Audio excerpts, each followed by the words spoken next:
TrekProfiles Podcast, Episode 14, recorded October 20th, 2018.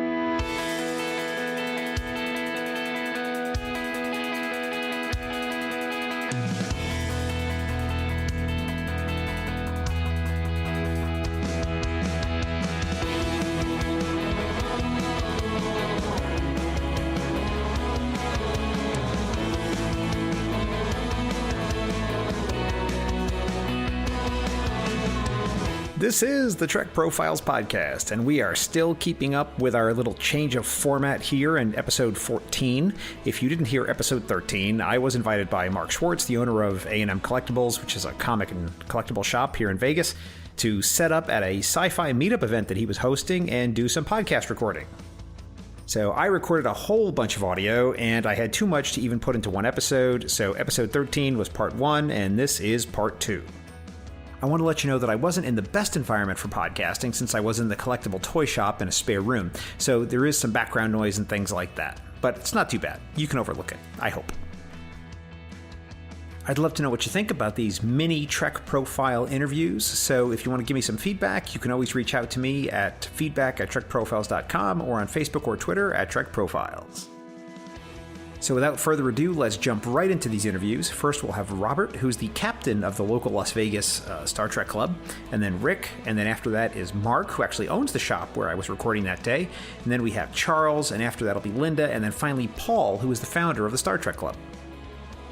I'm going to try to put in chapter markers in this particular episode, so if you're listening on a podcast player and your app supports it, you should be able to jump around between the interviews. So we'll see how that goes.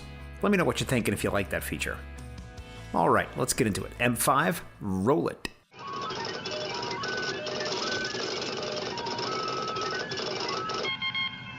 And boom, we're live, and I'm here with Robert. Hi, Robert. Hello. Are you a Star Trek fan? Oh, yes. How long have you been a Star Trek fan? About 40 years. I actually moved here from Seattle to work at Star Trek The Experience. I was one of the original opening crew in 1998. And what did you do with The Experience? Retail. I worked in the Admiral collection. This little store. The store that sold the high-end props and costumes and all that good stuff, yes. And you moved here specifically to work there? Yes. And I was there for 7.5 years. They cut the staff at one point because they got new owners, and I moved on from there. But I actually worked there 3 times, and actually that's where our admiral of the Star Trek Club is my partner, and we met in the Admiral collection. I was his trainer. Oh, that's fantastic! So, and we now have the sign for the store in our living room. Because 20 years later, the Star Trek Club was asked to help with the asset sale for the Experience in 2010, and we had to dig through. They hired Paramount hired a demolition crew to demolish the Experience with bulldozers, and they moved all of it to Sahara and Mojave. And we had the pleasure of digging through all the stuff, picking out all the good stuff so they could have an auction at the Creation Convention. All right. Just be careful about hitting the table. Okay? You can put your hands on the table, but the mic will pick it up. So just be careful. You can put your hands on it. It's okay. Just don't hit it too much. Okay. So you were digging through all the stuff that was left over from the Experience. Yep. We went through, they had just dumped it all in a pile in a warehouse at Sahara at Mojave and Charleston for a year and a half. And they finally ended up having a sale for one of them was at the convention, and the other one they had an asset sale actually on site where they sold the stuff that was left that was good. Then they got rid of. There was a garbage pile 40 feet high out back behind this place, and you could tell what all of it was if you'd been to the Experience before. So it was really sad, But yeah, and then we've both collected stuff for almost 30 years. I have a whole apartment full of all the action figures and plates and cups and. What's the favorite thing that you own in your collection? Probably, the Admiral sign for one, because there's only 2 of them, and the second one sold for $3,000 at the auction. And it's where we met, so that was cool. But I have some of the Lightspeed artwork. I worked for Lightspeed Fine Art for 3 years also. He was the main supplier for the Star Trek artwork. He has the Star Trek copyright license. And I have First Family is signed by the entire original cast. I have a Next Gen litho signed by the entire Next Gen crew. I also have one that's 30th anniversary that has all 4 casts on it. It'll need 2 signatures to be complete.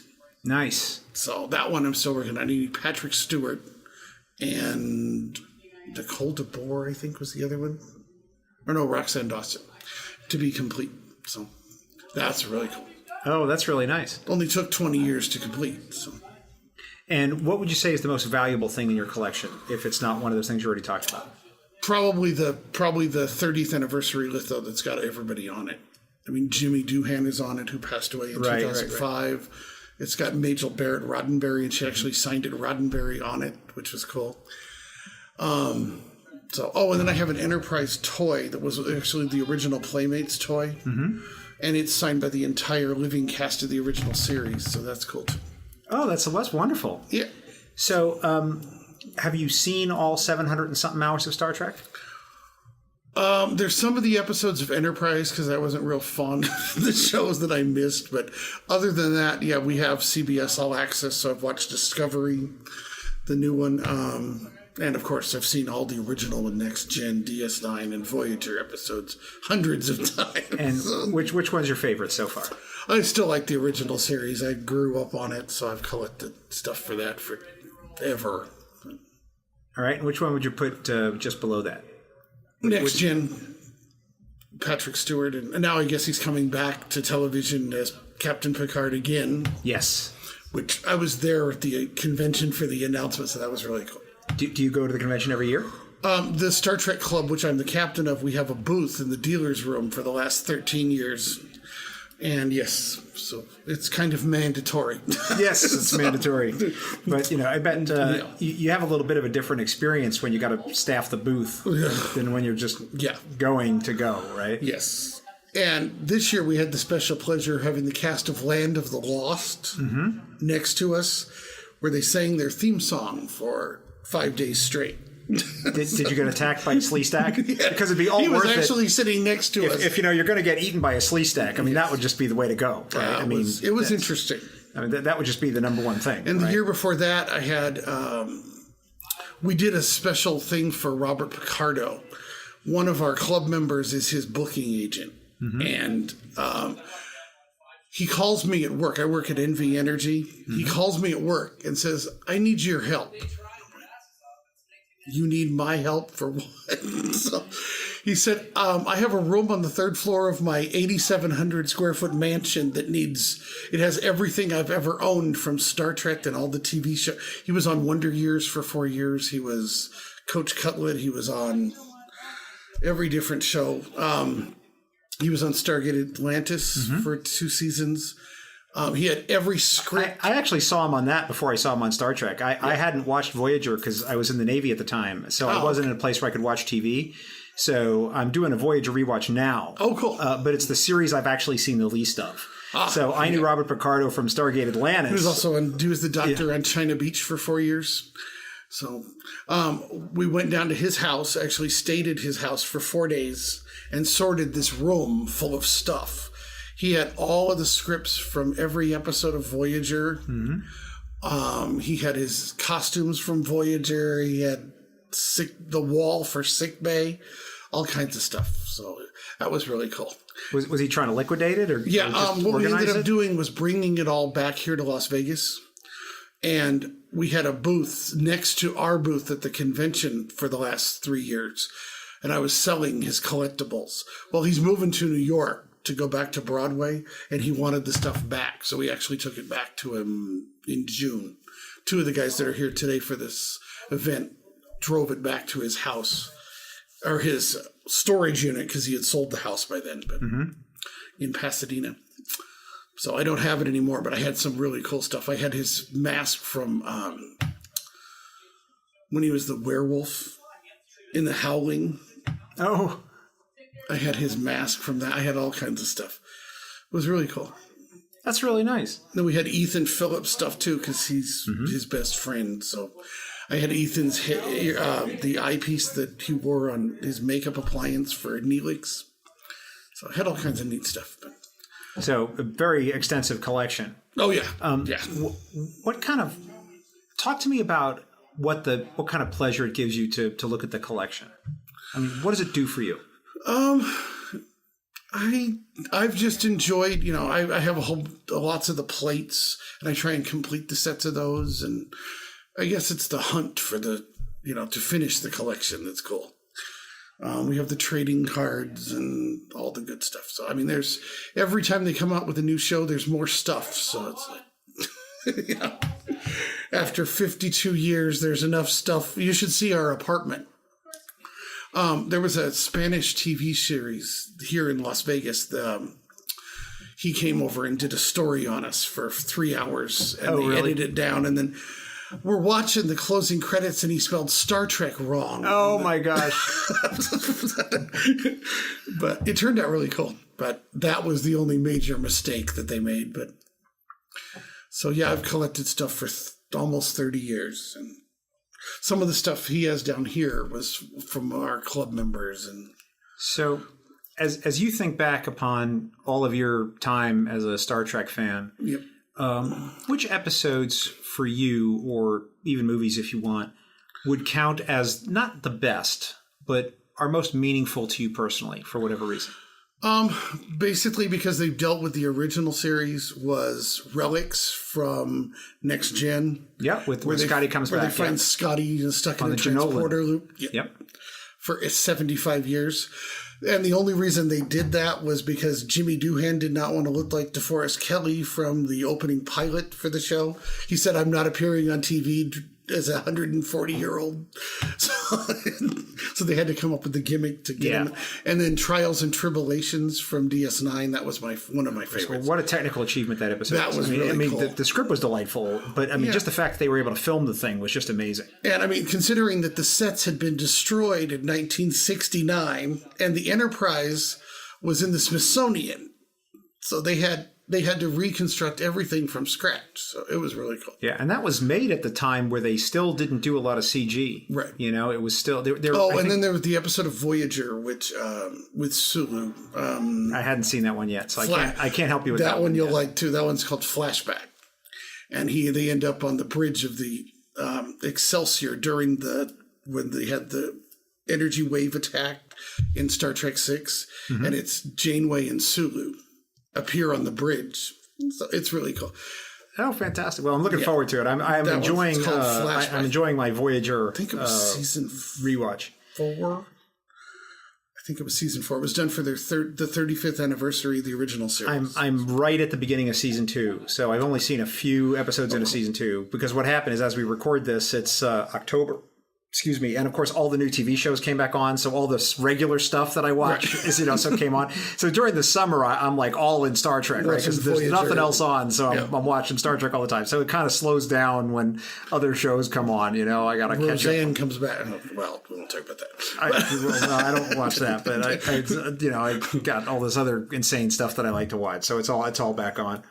But I'll get there eventually. So that is my goal. I've been I started back with TOS and watched it all straight through and did animated series and did TNG, finished Deep Space Nine. Now I'm in a Voyager. Then I'll do Enterprise. Then you'll do Enterprise and Discovery. And well, I've seen Discovery. Yeah. Cool. So I'm caught up on that as well. Cool. So any other episodes that jump out at you? I like one of my favorites was Best of Both Worlds. Mm-hmm. Which is where located Picard gets first part, second part, or both of them together. Together, that actually was the cliffhanger that saved the show, because the reason they did that was they weren't sure Patrick was coming back for the next season because he wanted too much money. So they had a way of killing him. Yeah, they could totally kill him if they wanted to. Yep. So that was how they. But I like that one. That's our Admiral. You'll hear. Yeah, I can hear the voices out there. It's okay. You'll be hearing from him next. My tens of listeners know that I have know that this is a live recording here, so it's all right. No problem. Let me think. And then, of course, the original series episodes, The Trouble with Tribbles. That was one of my favorites. So let me ask you a different question. So let's assume I'm a friend of yours. I call you up and I say, "Hey, Robert, I'm in the airport. I got about 10 minutes. I'm fixing to get on a plane. Right. I've never seen any Star Trek. I'm going to take an episode with me to watch. I only have time to download one episode. What should I watch?"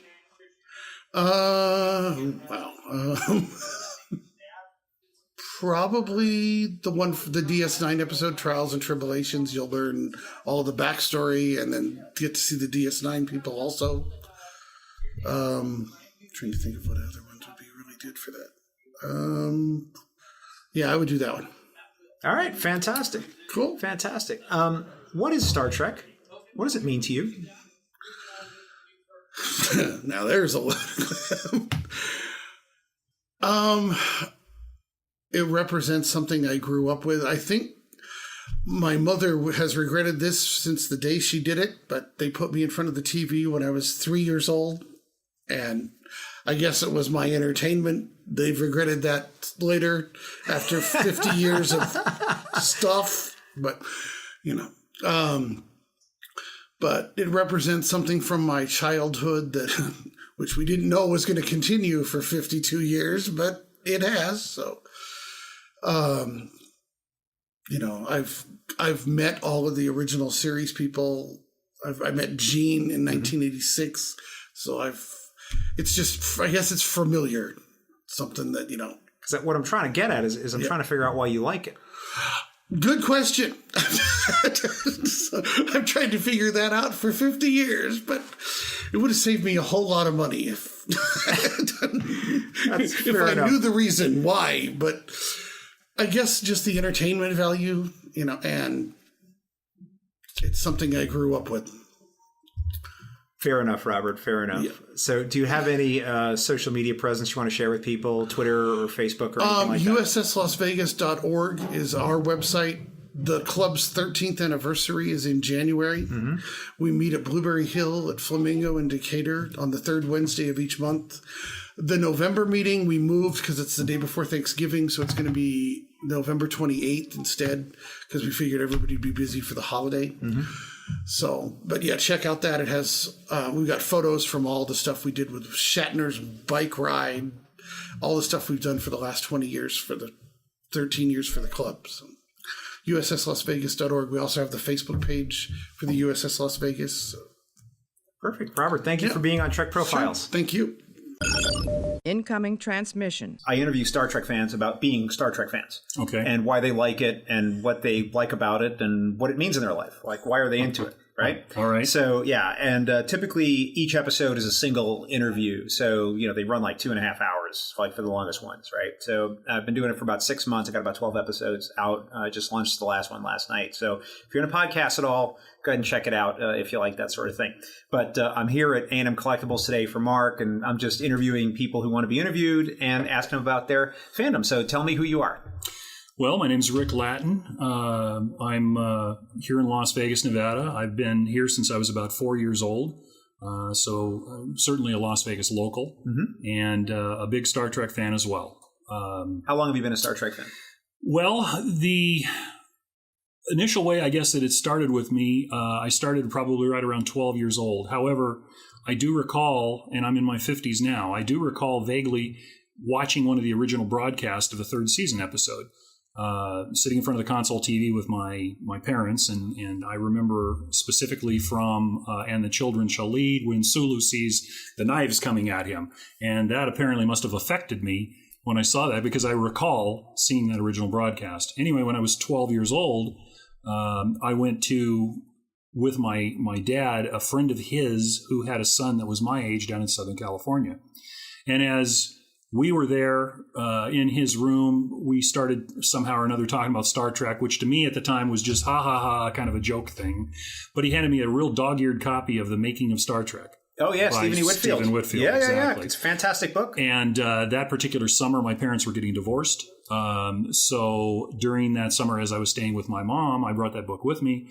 And having had a lot of time available, obviously, I started reading the book. And I found it just absolutely something that just kicked in. I mean, I like this idea. I read on how they put the show together, how it was produced, things that I was interested in from watching a lot of TV, of course. I was of that generation that we grew up with Batman and, the TV shows Adam like West and Star Dirt Trek, Wars. absolutely, Oh, yeah. all of that stuff. So, those things were of interest to me at the time.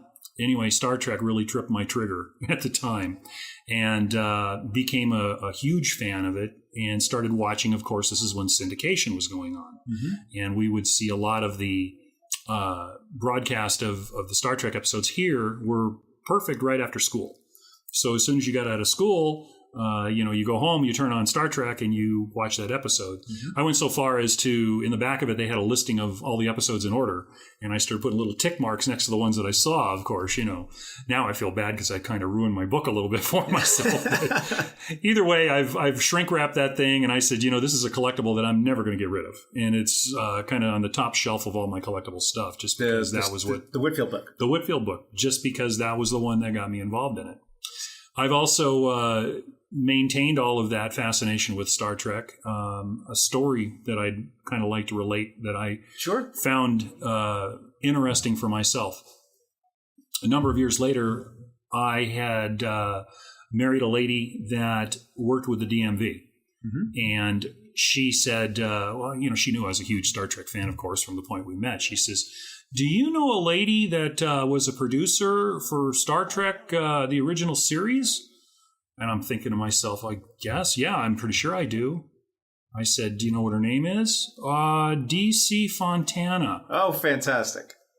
Yeah, certainly I know who that is.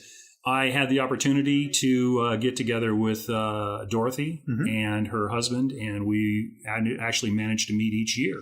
Oh, that's wonderful. So I've become good friends with her. I talked to her specifically because I was interested in writing at the time, and kind of got a little guidance from her whether I wanted to do, for instance, maybe Star Trek novels or something along those lines. And what she actually told me when we started talking about television and movie production is that the screenplay is the thing. It's not the actor who makes that character, and that actor might bring him to life, but it's the writer who makes that character, because you put the words into that person's mouth.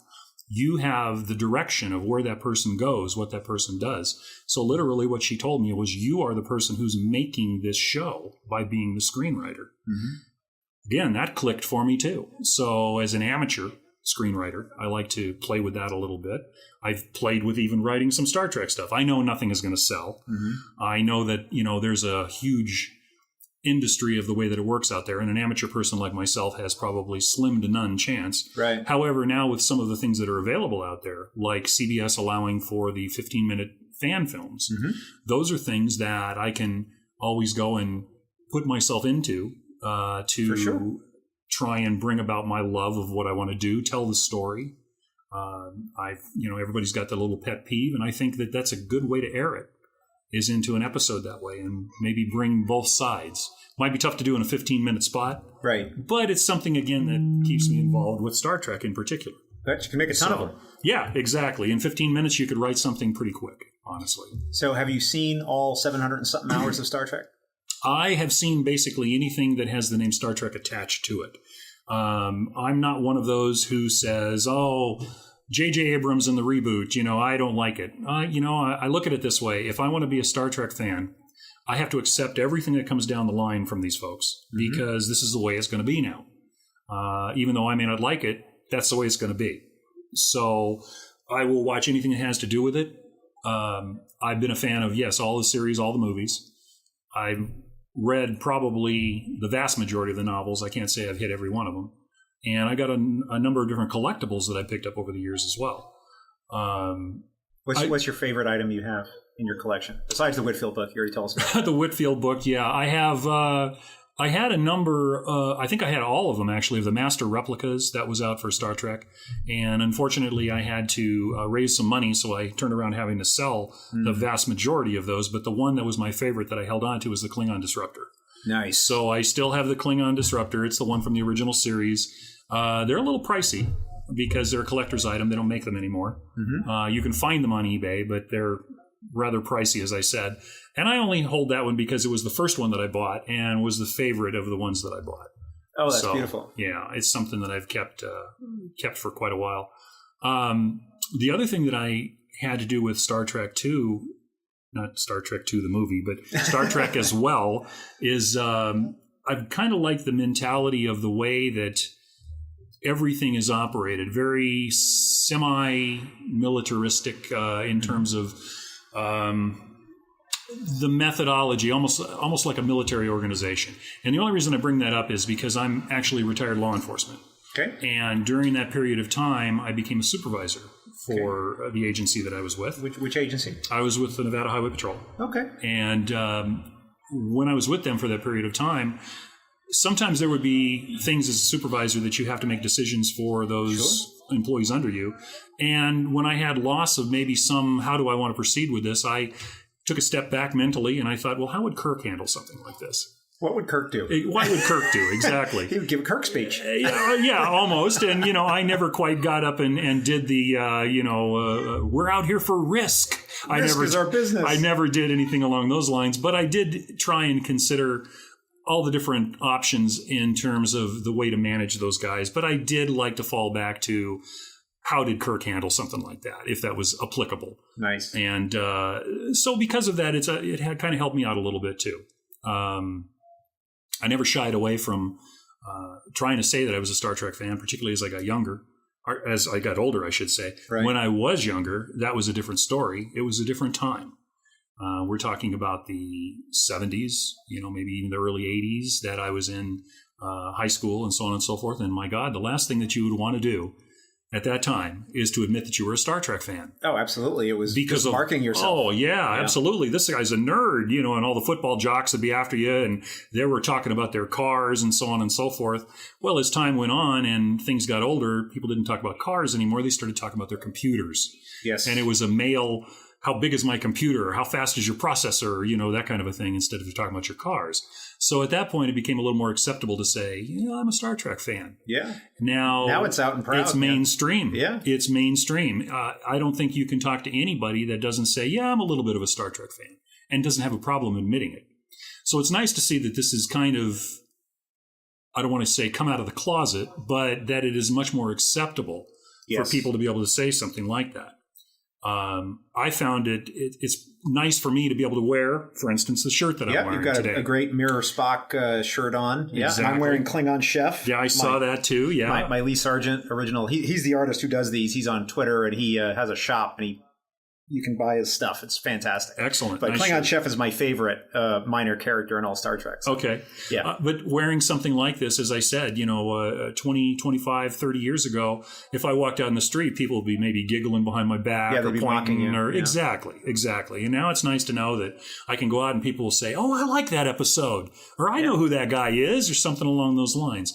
So even at a shop like this here, this shows that there's a lot of camaraderie with all these people to show up at the same place for a fundraiser or whatever it might be that's going on. Yeah.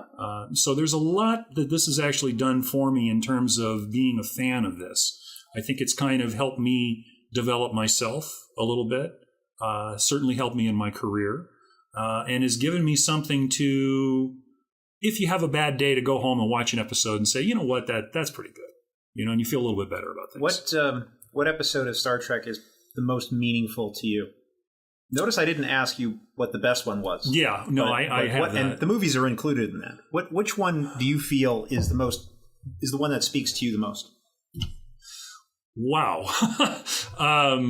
That's really tough to quantify something like that. Like I say, I'm familiar with everything across all the iterations of this show. I mean, certainly I would, if I could break it down maybe and go into, let's just say, the original series as a start. I think one of my favorites there, and to say the top is really tough to do. Well, if you want to give me a couple, you can. Well, okay. Certainly Mirror, Mirror, like the shirt that I'm wearing, that was enjoyable just for the entertainment value, because now we have space pirates, and that's essentially what they were. And all the actors got an opportunity to play something different that they didn't get to do. Something totally different. Exactly. So that was a lot of fun. I certainly liked that one. I like the Doomsday Machine. Sure. That's a good character study again, and we're looking at a Moby Dick type of a story. Everything's got a little meaning back there behind it. Some of them better than others. For instance, if I go into the Next Generation, certainly I enjoy the alien race of the Borg. Mm-hmm. I think that was probably one of the better races that they came up with, just because of you have the potential to become a zombie-like entity out there, no control over whatever, and that's a fear that a lot of people have. A big business, controlling them, so on and so forth. And that's kind of a simile in that way to what they're talking about. I thought what made them especially brilliant is that they were just the literal mirror opposite of this whole exploratory Federation thing. Exactly. We don't want to meet with you and learn right. from you. We don't want to coexist with you. Right. Our only job is to take over. They're the ultimate user of the resource, is yes. what they are. They use everything and waste nothing. And it's something that the Federation that had been presented in the show obviously is not anywhere near that. So these are the penultimate bad guys that you can come up with. There's other races, certainly, that can do the same kind of thing mm-hmm. that are threats. But I like the Borg because I like the idea of incorporating the technology as well. Again, I could go through all the shows and name some favorites. I don't know that there's any one show that affected me in terms of an epiphany to say, wow. I just like the entertainment value, and I like the subtext of what's buried in most of those too. If you had a friend who said, well, I've never watched any Star Trek, what episode should I watch? What would you recommend? That would be tough to do. I would try and, if that person was that interested and really wanted me to show, I would probably try and give them schooling, to... No, I'm too busy. I just got time for one episode. Just give me one episode to watch. I'm getting on a plane here. I can download one episode before I go. I would probably start them with an original series, a very early one, something like maybe the Corbomite Maneuver. Mm-hmm. That would probably be an introduction to the show because it was for most of the people that are out there. When it first came out, that was probably one of the most solid that they did of one of the first few broadcasts that were out there. Certainly there's some other good stories there too, but it was a good character study in that one. Mm-hmm. You got to see different facets of the three main characters throughout. And as a viewer, having never seen it before, this was a threat, this giant, huge ship. Yeah. And turns out that it was nothing. Yeah, and the two episodes you make reference to, the Doomsday Machine and Corbomite Maneuver, are actually the two episodes, in my opinion, that got the most benefit from the remasters. Absolutely. Absolutely. It just looks so great now. Doomsday Machine, I got to say, for the time in the 60s when they filmed it, and having spoken with Dorothy, and I don't try and geek out with her too much when I do that, but, I do ask a question here or there. When they did that, it was on such a tight budget that they had a very small thing that they could do, but it came out to look good on the show. Yeah. Now, the remastered, that thing is huge when you see it compared to the size of the Enterprise, which it should be. It should have been. Yeah, exactly. It was just a limitation as to the money they had at the time. We see the same thing with all of the shows, unfortunately. Next Generation, when they introduced the Borg and Q Who. They are Lycra suits that have got a little bits of blinkies on them, and that's about it. Mm-hmm. Now you go forward to First Contact, and there the Borg have been done well. So, Rick, I know that we're short on time because you said you had to go. But I want to ask you, what is Star Trek to you? It's a vision of the future. It's a hope that people will be able to live together without having to worry about poverty. They'll all have something to do. Crime is not non-existent, but certainly it's not as prevalent as it may be in certain places nowadays. It is hope for the people that things will work out. It's a sense of exploration. I'm a big advocate of the space program. I think many of the Star Trek fans probably are, because as far as I'm concerned, yes, we should be out there. It's not going to be as sanitized as we may see on TV. It's going to be dangerous, but it's where we need to go. So I see Star Trek as a hope that this may be how things will work out someday. Fantastic. Rick, thank you for being on Trek Profiles. Thank you. Appreciate it. Incoming transmission. All right, and I'm here with Mark. Mark, you are the proprietor of this establishment, are you not? Yes, I am. I'm the sole owner of A&M Collectible Toys and Comics. on 10 West Wyoming and Las Vegas, Nevada. Top floor, Sin City Pickers, Antique Mall. All right. And are you a Star Trek fan? Yes. How long have you been a Star Trek fan? Over a year. Not too long, but I grew up with the older stuff, and we are also part of the USS Las Vegas, the largest active Star Trek club in Nevada. And what, so obviously you're a collector. My collection is here, and it's all for sale. So this is all stuff that you personally own? Yes. I mean, because this is like, there are many rooms here of many, many things. Correct. Wow, it's quite extensive. How did you start into collecting? My wife passed away in 2010, and I needed something to do. I've had some medical issues and stuff, so I started doing sports memorabilia at the swap meet and came here. I met a gentleman at the flea market here in town, and I had toys, and he bought me out. And I said, well, what do you do with this stuff? He said, I sell on Amazon, so game on. So I'd hunt collections, and I helped out his house, and then I opened up my own site, started coming here picking, and took a small booth, and after a while, it just grew. What is your favorite item that you have in your collection? Right now, it's probably the Mego Star Trek figures, the 12-inch. Mm-hmm. Do you have the full set? Yes, I do. Nice. And is that here? Can we go look at it later? Yes, we can. Oh, that's great. Now, you've also got Star Wars. You've got like all the fandoms in here. Correct. Yeah. What percentage of it is Star Trek? Probably a quarter of it, or a little less than a quarter. I have a whole room dedicated to Star Trek. What is the most unusual Star Trek related item in the collection? Not so much unusual, but probably the rarest is your carded Mego figures from the 70s because they're hard to come by. Which ones? The Mego. Okay. Mego figures. So that's part of your whole set there. Right. Good. Did you ever wear a costume or a uniform? I do at conventions. I jump into an Enterprise flight suit. And is Enterprise particularly meaningful to you, or is that just the uniform you like the best? Why that? Correct. I flew with the 72nd Aerovac out of McGuire, so I'm kind of a military person, so that fits my persona. Oh, the flight suit? Yes. Oh, wonderful. You go to the convention every year? I do Super Toy Con. I do toy conventions. I do go to the Star Trek convention with the club this past year, but I don't get a vendor's booth there. Okay. Why do you go back to the convention? What's in it for you? The toy conventions are fun, and you meet a lot of different people from all over, and you have fun. You meet celebrities and all of that. Right. So why the Star Trek convention? I only been there once with the club to promote the shop. It was an inlet or an outlet for me to promote the shop here. Okay.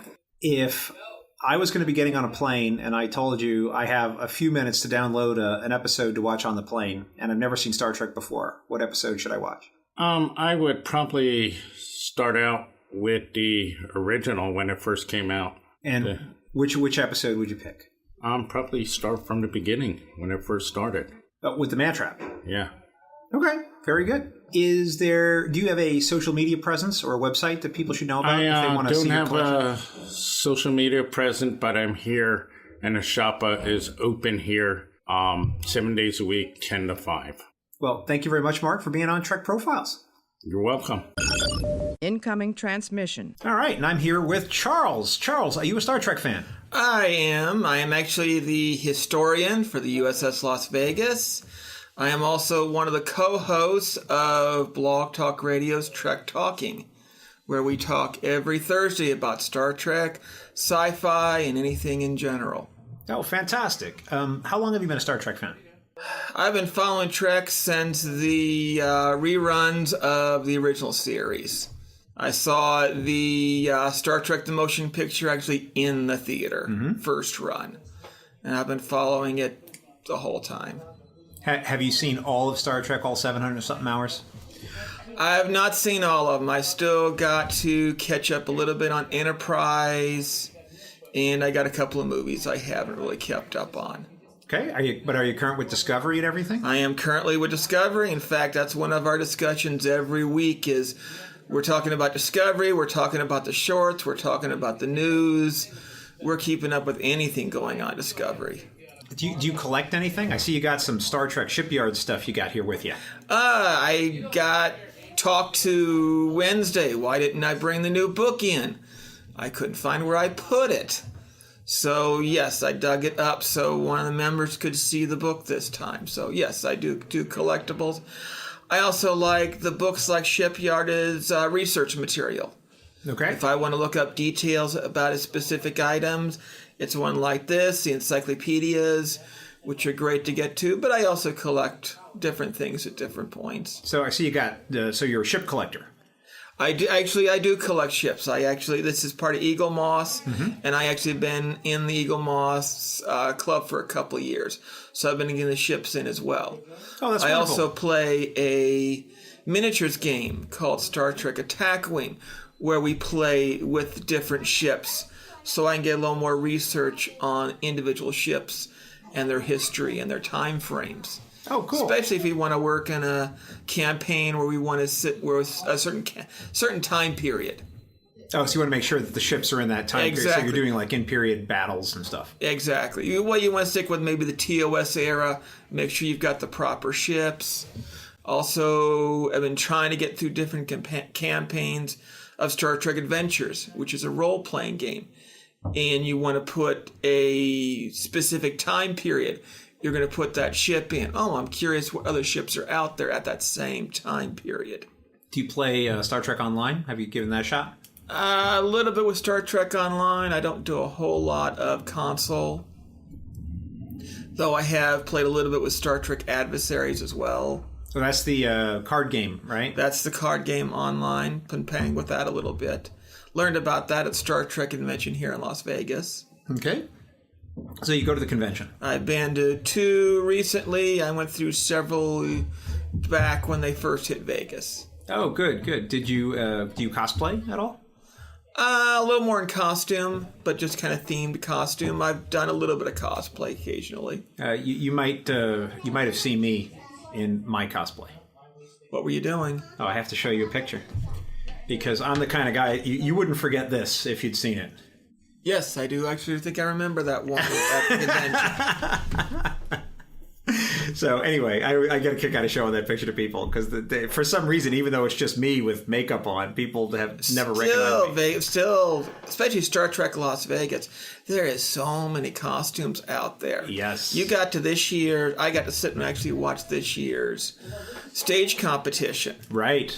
And there were some seriously good. Oh, when you look at the judges, and the judges sit there, and it's like, they want more details. Like, you've done great work. Yeah, no, they had it's always people who are seriously into it, right? Now, I mean, I'm not at that level. I can get some makeup put on and put on an outfit, but right. I don't have the ability or the craftiness to make some of that stuff, and I'm just in awe of those people. But yeah, so fantastic. So why do you like going to the convention? I want to keep up with what's going on with Star Trek. This year, especially, was the fact that I wanted to be there representing not only the club, but representing the podcast as well. And 2 different sessions, I got immediate news right on the floor. I was immediately posting it on the Facebook page saying, okay, hey, we're getting a Picard series. The DVDs are coming out. I was literally feeling we were one of the first groups that actually was getting it out there to our members that, hey, this stuff's coming out there. This is breaking news. I'm not sitting at home catching it on Facebook. I'm right there as it hits. Nice. And I really want to know, what was Discovery doing? What are we going to expect for season 2? What do you think is the most meaningful episode of Star Trek for you personally? Notice it's not hot. Notice it's not the best. I No. didn't ask you what you think the best one is, but which episode is the most meaningful to you? One of them that I commonly come to back and forth on a regular basis is Star Trek TNG's Measure of a Man. Data goes on trial. Is he considered human? Because what do we consider human? What do we consider human rights? So I was having a conversation online with some people about this episode, and my take on it is that it's not a Data episode. It's primarily a Picard episode because it's really about him. and it's his story. And then to a lesser degree, it's a Riker episode, and like Data would probably be in the third spot in a way, even though he's the subject of the episode, but it's not really about him in a way. I see it more as it's a discussion of humanity. What is life? I don't see it as the two. I see it's more like Data and what is life? How do we need to respect, consider what's life and what's property? Mm-hmm. What direction? A second one that comes to mind, I can't think of the title of the episode, was when Keiko was teaching in the school in DS9, mm-hmm. and the Bajorans wanted to back away because she wouldn't teach religion. Right. Yeah, that was pretty early on, I think. Yeah, that was pretty early on. That was early on. Yeah. But is it acceptable to teach a single religion to a group of people from different religions? Right. It wasn't a religious school, right? It wasn't. It was a school for the kids on the station. It was a school for what didn't focus on its specific religion. And yet the Bajorans got upset because you weren't teaching the prophets. What is Star Trek? Star Trek is us giving a chance to look at humanity. We're seeing at different points of view, different focuses, different ideals. We get to see what humans and what maybe humans from other planets would be like. What really it is being out there, looking at other worlds, looking back at our own world and seeing what's going on in our own, literally for our own communities, our own country, our own areas, our own planet. What's going on? Charles, tell people where they can find your podcast. We're on Blog Talk Radio. You can find our Facebook page, Trek Talking. You can also find us currently on iTunes, and we're trying to get through some of the other podcast hosting as well. But we do the show live Thursday nights, 4:30 Pacific, 7:30 Eastern. We go on for about 2 hours. We do it live. We do have call-in ability, so anybody wants to call in and talk to us, talk about the subject, have something else they want to bring up and talk about. Charles, thank you for being on Trek Profiles. Thank you very much for letting me come and join you. Incoming transmission. All right, and I'm live here with Linda. Linda, are you a Star Trek fan? Oh, yes. How long have you been a Star Trek fan? I started watching it in the 70s and been a fan ever since. What do you like best about Star Trek? I like the positive attitude that people can work together and that there's a better future for us and make everything better. So I see you're wearing a Deep Space Nine command era command uniform. Yeah. So is that your favorite? Yes. Well, actually, this is the my uniform from the fan film I'm making. Oh, so tell me about that. It's called My Enemy, My Friend. And we're aboard the USS Las Vegas, which is a Voyager class ship. And we need to find a new planet.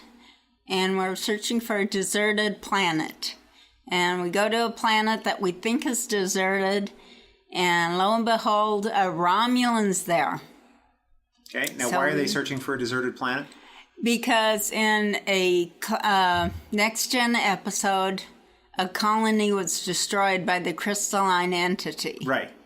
And so they needed a new colony. Oh, I see. For the people gotcha. to colonize. So we're searching for that. So we go find it, and we happen to find a Romulan deserted on this planet. And then you'll have to watch and see what happens with the Romulan. All right, fantastic. So how far along are you in getting your film done? We've filmed about 3/4 of it.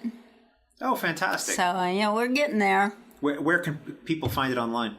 I'm gonna put it up on YouTube, hopefully in January. Oh, wonderful. Well, we'll look forward to that. And I'll put a link up to it in all my social media for Trek Profiles when it's out. Okay, great. So are you a collector at all? I used to be, but not so much anymore. But I do have all of the novels. All the novels? All the novels. There's like hundreds of them. Hundreds. Yes, I have like 300 books in my library. Oh, wow, that's nice. And I've read most of them. Yeah, well, as somebody famous once said, who wants a library full of books you've already read, right? Yeah, you want to have some you haven't. Yeah, it's actually funny because as we record this last night, I was taking my kid somewhere, and he had to have a pair of sneakers, and he forgot to pack sneakers. Oh no! So and they needed to be old clothes because he was going to get dirty, and so we stopped at a Savers.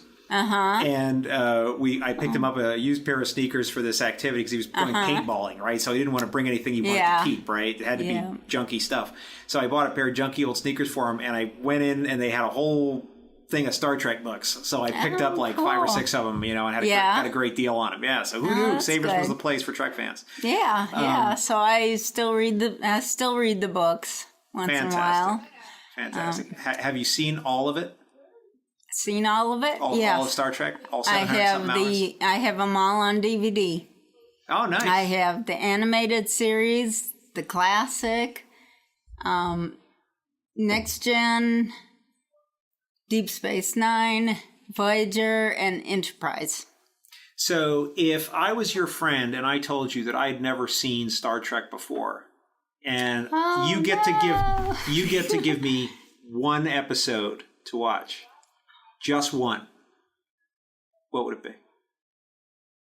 Just one, it would have to be the Cage. The pilot. The two-parter. You're going to cheat on me. Yeah, so they can... That's the best one that describes what Star Trek is about. Don't do that on the table. You can put your hand on the table. Just make sure not to pound it because it'll get picked up on the mic. That's all right. No worries. It's all good.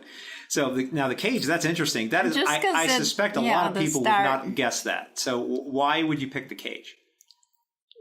Because it orientates them to Star Trek.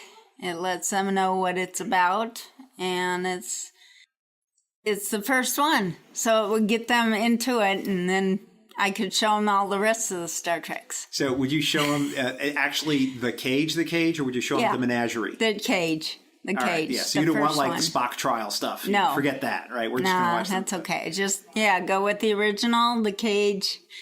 And there was... It was kind of a feeling of you're actually flying in the ship at the beginning. They open up on the ship and go into the ship, and that was kind of neat. Okay. Makes you feel like you were flying, and so you get the idea of what Star Trek's all about. And the mental, I like the mental thing of it, that the Telosians, that they use their mental powers to entertain themselves, basically. Right. They actually live vicariously. Yeah, they through live others. different lives. Yeah. So that's kind of like the holodeck, but it's not, real. It's real with the mind. Yeah. Not technology. So anyway, that's interesting too. Things you can do with the mind. So are and you get them hooked on Star Trek, and then I'd watch the rest of Star Trek with them. Are you excited about Captain Pike being in Discovery Season 2? Yeah, that seems interesting. I'm not quite sure how they're going to do that because we know he's in charge of the Enterprise. But I guess he just takes over Discovery for a little while and will help them. So we'll see. We'll see. Good. It looks good. What episodes of Star Trek are most meaningful to you? Notice it's not best, right? You can think that another episode is the best episode, but are there any episodes that you say this is mine? One is it's a movie actually. Sure. It was the one with Cybok. Yeah, absolutely. Final Frontier. Final Frontier, and Cybok was showing all the crew their fears. Yes. So they overcome their fears, and he could kind of brainwash them. Well, I had a fear at the time that was similar to one of them, and it kind of helped me to think about it and work that issue through in my own mind. And that, like, it was the scene where McCoy... His father's sick, and McCoy takes him off life support to put him out of his misery. Yes. And dealing with his guilt over how he feels like he killed his father. but he did the best he could at the time. Sure. So that kind of helped me work through an issue with guilt, that I did the best I knew at the time. So that was pretty meaningful for me. Of course, the cage that I was mentioning, because that got me into it. That really hooked me. Now, when did you start watching Star Trek? I think I actually started watching the cartoon in the 70s. Okay. And then I went back and watched the classics. The cartoon is quite subversive. I mean, when you just think about, they put this thing out for kids to watch on Saturday mornings. Yeah, but it was a lot more in depth than for kids. There was a lot more to it. The stories were really good. In fact, my favorite on that is Yesteryear? Yeah, Yesteryear. Right, where we go back to Spock's childhood. Spock goes back in time to save himself. Yeah. That was really a good one. And I also liked it because they could have more extreme aliens with the animation. Yeah, like Lieutenant Eric's with his 3 arms. Yeah, I was thinking Lieutenant Eric's and Ensign Moress. Yeah, the cat lady. Oh, I have a cat officer on my bridge on my fan film. Mm-hmm. Her name is Morale. Nice. So, and I got an Andorian, we got an Orion, a Klingon, a Bajoran, now a Romulan. So we got a lot of different species now working together. So I see that in addition to your uniform, you're actually wearing an IDIC pendant. Yes, I really believe in the IDIC. And why philosophy. do you believe in that? What does it mean to you? What it means to me is that people can be different and still work together and cooperate. We can enjoy each other's differences and accept the differences and still care about each other and work together. I really believe in the IDIC philosophy. All right, great. So where should people watch for your fan film? Is there a particular place, like right now, where they can follow the progress until it's on YouTube? Right now, you can follow the progress at our meetings, the USS Las Vegas meetings. Oh, okay. Because most of my people are online, so they're not here. So I don't know if if there's some place they should go to check it out. I think it's usslasvegas.org. Oh, the website for the group? Or the USS Las Vegas on Facebook. Okay. Occasionally, if someone put up a scene there that we just shot. Or like I said, come to the meetings, and I usually show an update of what we've filmed so far. We meet on the third Wednesday of every month at Blueberry Hill on Flamingo and Decatur.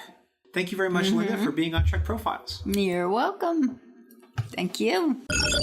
Incoming transmission. And boom, we're live. And you are? Paul Walker. I am the Admiral and founder of the USS Las Vegas Star Trek Fan Club, Nevada's largest and most active Star Trek fan club. You seem very emphatic about that part. It's a labor of love and a lot of work that went into doing that. We have done a lot of community projects through the years. Our club has prospered in many ways with the community, and it is a nice attribute to know how we started 12 years ago. It'll be 13 years in January 2019 to how far we've come. We started with one official member, one official meeting date, and we have become what we have. And I cannot be more prouder and more happier than I am with the club that I've got and the members and the people that attend every month, month after month after month. You are a Star Trek fan, then, I presume. Star Trek? What the heck? Yes, I would like to say I am a Star Trek fan. I got hooked up on the show back in the 1970s through the animated series. And then it came out in the motion picture. And I remember being at a cousin's house in San Diego, California area when the motion picture was playing at a local cinema near them, and I had to go see it. The rest is history. I've been hooked ever since. I have an apartment that is wall to wall to wall to wall Star Trek. Okay. I'm proud to say that I'm only one of 2 people in the entire planet that we call Earth that has an original Admiral's Collection sign that used to hang in front of the Admiral's Collection Star Trek The Experience on my wall. Only two of them were made for Star Trek The Experience. One of them went to auction for over $3,000, and I have the second one, and there's no more on the planet. Very nice. Would you call that a little obsessive? Nah. So, what is your first Star Trek memory? It's watching the show in the 70s, the animated series? I was born in 1964, so I couldn't appreciate it, in 66, 67. Yeah, you would have been too young. I would have been too young, obviously. But as I got older, the Saturday morning cartoon shows, the Bugs Bunny Roadrunner Hour and Speed Buggy, and oh my God, I'm dating myself. It's all right. I'm only dating myself because nobody else will. No, I just remember those shows in the 70s, the old Emergency +4 based on the Emergency TV series in the 70s. And then Star Trek came out. And I'm like, hey, this is pretty interesting. This is pretty cool. So I watched it for the 22 episodes that they did. Yeah. And started, buying small, books or something at the time, whatever I could find. And then the Star Trek, the motion picture came out in 1979. And from that point, I was hooked, on the crew of the USS Enterprise. As we record this, have you seen all 700 and something hours of Star Trek? At one time or another, I'd like to say yes. Whether I remember, them all in detail, probably not. But I do remember, I watched the original series more, Next Generation more. DS9 I was getting into. It became serialized, and for several years, it kind of lost my interest. But then I got back into it, and then of course Voyager came out, and then our Star Trek club was doing good, and we were introduced. To various Star Trek celebrities, where Rob Ricardo, the doctor from Voyager, came to our Star Trek Club meeting twice and Skyped in once. We've had Manu Intirami come in for a visit. We've had Dr. Trek, Larry Nemeczek, drop by on several occasions to join us for a club meeting once a month. And it's a labor of love. It's a fun thing to be a part of and to say, wow, we've come this far. So you talked about the fact that you have that Admiral sign from the experience that's in your home. And obviously having a large collection, there has to be lots of different pieces and parts. So we already talked about the sign. So putting that aside for the minute, what's your favorite piece of the collection? Oh, too hard to mention. We all collect different things. A lot of people like to collect the action figures. Okay. So like Rob Ricardo's action figures so he can go play with himself. Robert Picardo also made a acrylic head face of himself that revolves around in a circle. And his joke line was when he was trying to offer these at Star Trek Experience, these crystal heads, everybody likes a little head in the bedroom. I do hope this is for a G audience or a PG audience. It's all right, man. It's whatever you want it to be. It's okay. We all collect different things. I don't collect the action figures. I don't collect the trading cards because there's so much out there. What I collect is the memorabilia of like press releases, unique things that there's not that many of. For example, I used to work for a movie theater chain, Regal Entertainment Group, many years ago, where I was a promotions manager. And doing that, we did many Star Trek events. When Star Trek Nemesis came out, I threw a humongous movie event here in Las Vegas at 2 different theaters at the same time. Other movies came out, I did the same thing. So I collected... You got the cardboard cutouts and stuff? I don't do the cutouts, but I do the posters. The bus sides that would fit inside a bus shelter. When Nemesis came out, I made an agreement with my general manager at the time. I said, listen, I'll throw you the world's biggest Star Trek event because he knew I was a major Star Trek fan. And I'll bring stuff from my own collection. We'll put on display in the lobby. And one of the things I did at this movie event for Nemesis is, if you go into a movie theater, they all have these posters on display for upcoming movies. I took them all down and put up every movie poster that was made. Star Trek the Motion Picture, Star Trek 2, Star Trek 3, Star Trek 4, and all the movie cases. for the entire weekend. We did an event at Village Square when the 2009 reboot movie came out. With Village Carl Square. Urban and Chris Pine when they were introduced as characters. And I did a 3-day movie event where I brought in major sponsors from Kellogg's, from Mattel, from USAopoly, when they were promoting all the newest Star Trek merchandise. And I asked Mattel, when I made contact with their sales rep and their company, would you like to take part? Because they were official sponsors. You know, I'd like to put a couple of units on display for demos, and I'll give away a couple, for a raffle or something. Unbeknownst to me, they shipped 400 cases with 5 in a case to the movie theater. Everybody got one. What were they? It was at the time Star Trek, the DVD game, Star Trek Seen It. Oh, right. Okay, I have that. Right. Well, I wanted to do a premiere because they were just releasing that version because they had Cheers, they had Taxi, they had Star Trek Seen It, whatever. This was their Star Trek license. And I thought they were going to send me 2 or 3, and whatever. They sent me, like I said, 400 cases with 5 in a case to give away over a weekend. I couldn't believe it. I was absolutely shocked. Well, it's funny you bring this up because I am not a collector. I mean, I've been a lifelong fan, but it's not a bug that's really just got me for whatever reason. So I never felt the need to buy a lot of stuff. But every now and then something gets me, right? Right. And when I was at STLV, I think 2 years ago, the Nimoy family had their little store there. Right. Shop LLAP. And they had a custom Spock artwork that they were doing that I bought, which I really liked. And earlier this year, I saw, this is the kind of thing I rarely, if ever, do, but the Bob Peak Gallery, Bob Peak, the guy who did a lot of the 70s movie posters. Correct. He did the motion picture original poster. And his gallery was releasing a limited series seriograph. I think there was only like 500 of them that they were going to make. And I was like, I got to have that. Because I loved motion picture so very much. I probably didn't love it as much when I first saw it. When I was like you, when I was 9. When I first saw Star Trek: The Motion Picture, it ran a little long. Yeah, but now I love it. It reminded me of 2001: Space Odyssey. Well, that was what it was intended. Because 2001: Space Odyssey, that movie was drawn out because it was so slow. It was very intellectual and sort of thoughtful. Yeah, exactly. And that's how the motion picture came to me. But I was still hooked on it. Because it was still involving the crew of the USS Enterprise and what happened to them, how they became what they were, and then of course you get the books, which are some are canon, some are not. To fill in the gaps of the history of the characters, what they've done. And it's nice to keep up with the crew. But, with me, I collect the unique stuff. One of the other things I like so much in my collection, I collect glassware. Okay. That I can put on display.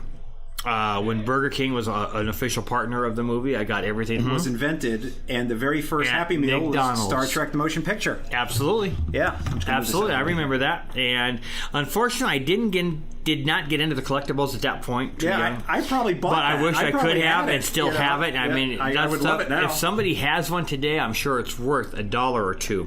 Multiply that by a few hundred. If it's, for that specific one, because that is the very first Happy Meal that McDonald's did create. Absolutely. Based on the motion picture. They were the first corporate partner in a Star Trek feature film promotional deal. And it was just such fun to do these events and put the negotiations and do the events and execute them. That's just one of the things that our club has done over the 13 years. We have been involved with PropWorks when Star Trek The Experience closed. We were asked at the last minute by the general manager, would you like to participate in our closing ceremony on September 1st, 2008. Now, our club also worked with Jerry Lewis, the legendary comic, with his MDA telethon. We would answer phones on Sunday afternoons or Sunday evenings on the first night of the telethon for the local Las Vegas market. We'd go in and help Jerry Lewis and contribute that way. For KLVX, right? Yeah, for KLAS. Right, the TV series, TV station on Channel 8. And on that same weekend, we were asked at the last minute, would you like to help with the closing ceremonies? How fast can I say yes? They couldn't even ask the question and get it out before I would agree. And if you watch Star Trek Generations movie set, one of the re-releases of it, on the special features on the Evolutions disc, they filmed the entire closing ceremony. Yeah, I've seen it. Promotional. Well, look in the background.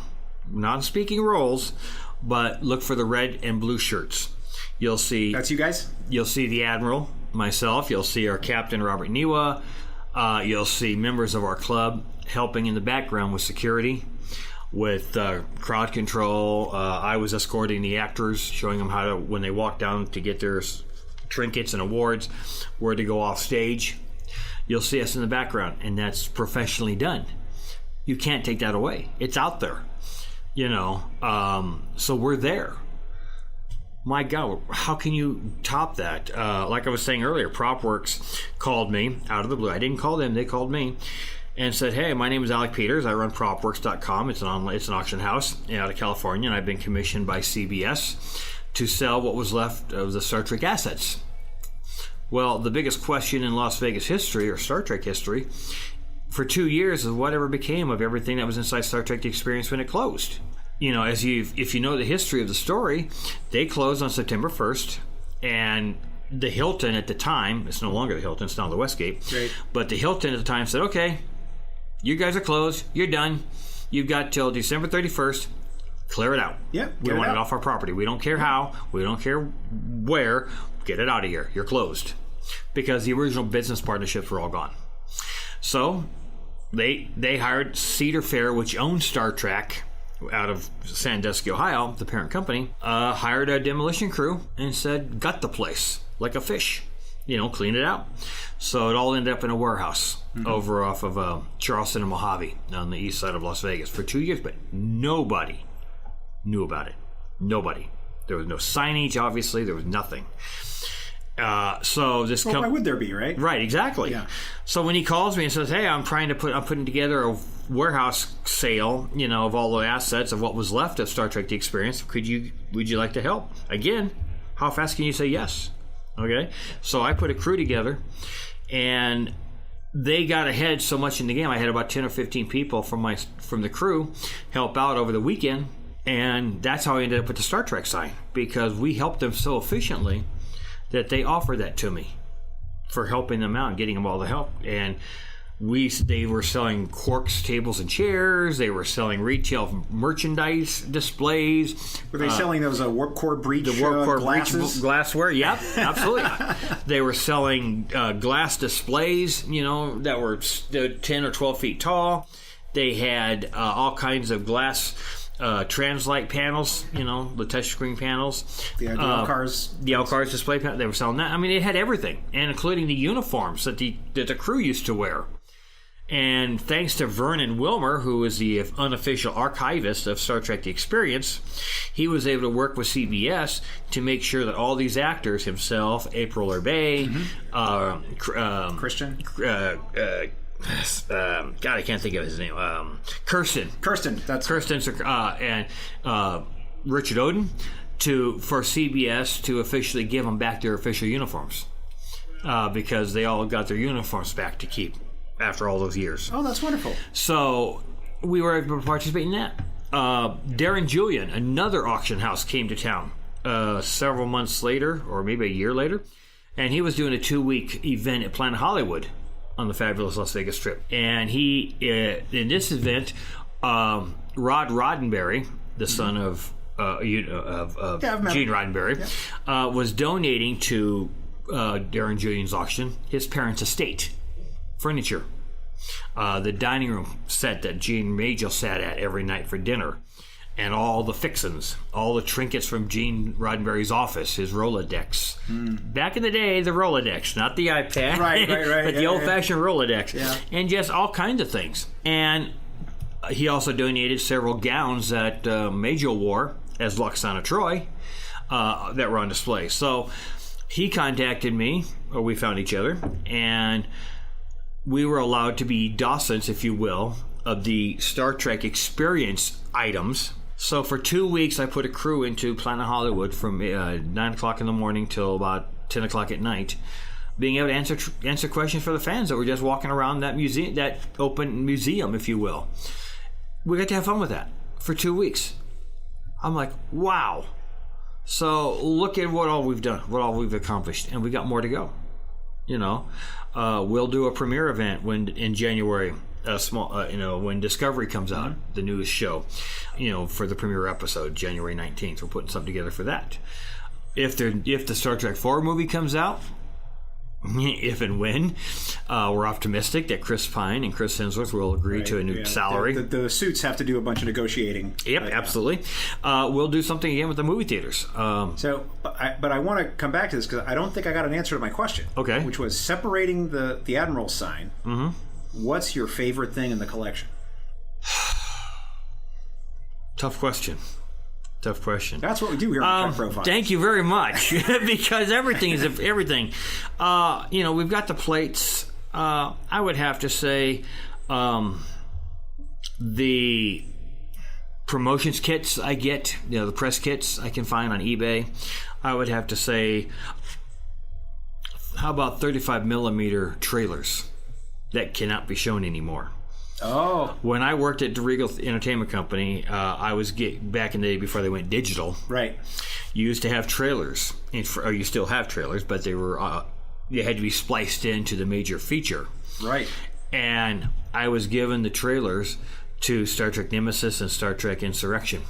On 35 millimeter. On 35 millimeter film. Nice. I can never show it because I don't have a 35 millimeter projector because the film is that wide. Yeah, who knows who would even have that, right? Exactly. And the trailer's like 2 minutes long, but I have them. And it's not because you don't find it. Yeah, if you want to see the trailer, you can see it digitally in a second, right? But it's really about having the physical object. Right.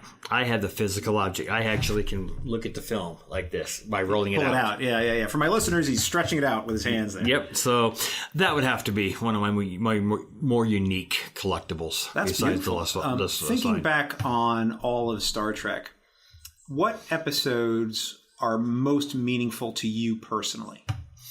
That doesn't mean the best episodes, or even favorites. But what episodes touched you the most? I liked the Doomsday Machine from the original series because you got to figure back in 1966 it was basically they called it an internal show, a canned show because it was all filmed inside sound stages and all that, and it had a lot of space action.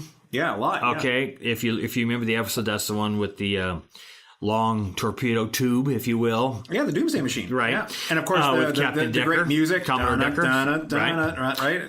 That hooked me immediately. I loved that episode. Obviously, I like who cannot love the Trouble with Tribbles. Mm-hmm. Okay. It's some kind of monster. The Tribbles and Kirk being buried. I have two things to say. First, close that door. And I forget the other one. So, that was a very comedic episode. I mean, I will be truthful and say, with every Star Trek series, there are good and bad episodes. It just happens in filming. Some episodes are going to be more popular with the fans. Some are going to be bad. And you're never going to please everybody. So, for Star Trek the original series, those are two of my favorites. Okay, because you go from drama to comedy. How about 90s Trek?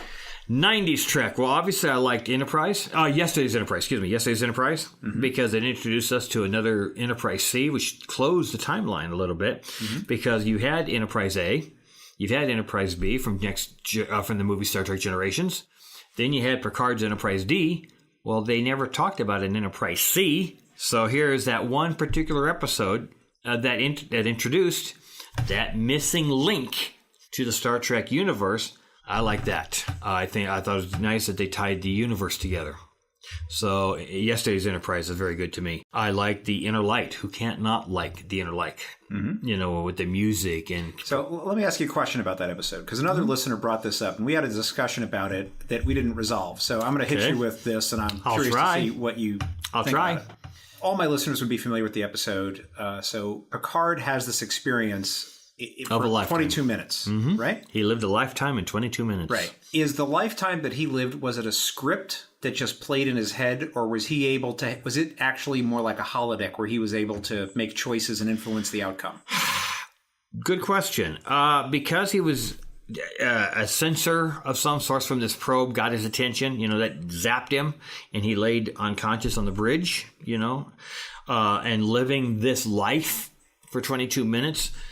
I think it was script, I would say script type thing. I don't think it was a holographic because this probe came to him. Right. No, I'm not saying it was a holiday, but Right. it was was it a choose your own adventure type story where like he could influence the outcome? No, or was it like a predetermined I was thing predetermined. In my opinion, it was predetermined because the idea of their probe that they launched, which got Picard's attention, years later, was the fact that they wanted to show their life.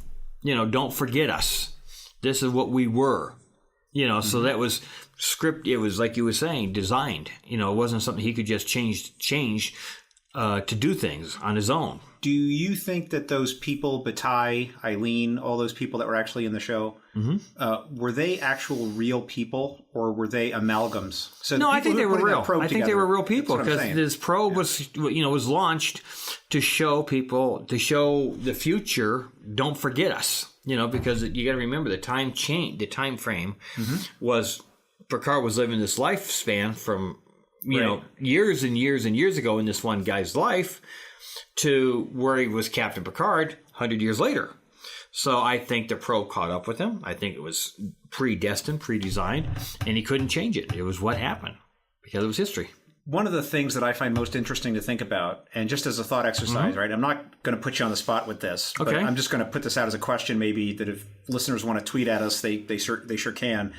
If we were faced with this, as we sit here. Okay, 2019, almost. What people and what environment, how could you even choose who you would pick to put into this program that we were going to make to say we're going to pick 3 people at a certain time and place to represent all of humanity?